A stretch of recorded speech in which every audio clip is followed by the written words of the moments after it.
Ciao, mi chiamo Giulia Bernardelli, ma su Instagram tutti mi conoscono come Bernulia. Durante il mio percorso artistico ho avuto il piacere di collaborare con brand come Mulino Bianco, Caffarel e Barilla. Trasformo la quotidianità in arte creando delle composizioni visive che fotografo e condivido con la mia community. Per me tutto è iniziato con un caffè. Un giorno, rovesciando per sbaglio una tazzina, mi sono fermata ad osservare la macchia che si era formata e ho cominciato a disegnarci dentro i miei pensieri. Questo piccolo incidente mi ha fatto scoprire un nuovo punto di vista per osservare gli oggetti che ho intorno e renderli protagonisti delle mie creazioni. Fare una composizione mi permette di raccontare la bellezza di un momento o di un luogo. È come parlare un linguaggio universale accessibile a tutti.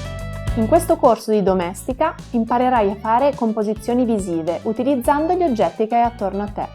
Per il progetto finale realizzerai e fotograferai una composizione per condividerla sui social. All'inizio parleremo del flat lay, dell'importanza della composizione nell'arte e come si può trovare ed esplorare la geometria in natura e faremo un esperimento con degli oggetti che troveremo in casa. Dopodiché ti mostrerò come creare 3 composizioni diverse, una emotiva, una con elementi naturali e infine una commerciale che trasmetta la filosofia di un brand.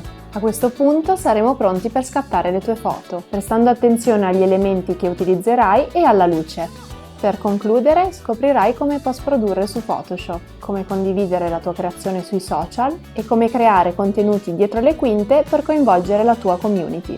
Alla fine sarai in grado di dar voce agli oggetti della tua vita quotidiana e riempire le gallerie dei tuoi social con fotografie uniche. Le mie lezioni sono per tutte le persone che vogliono osservare il mondo in un modo nuovo e imparare ad usare ciò che abbiamo attorno per creare immagini uniche. Lasciati guidare dal tuo sguardo e racconta un'emozione con un'immagine.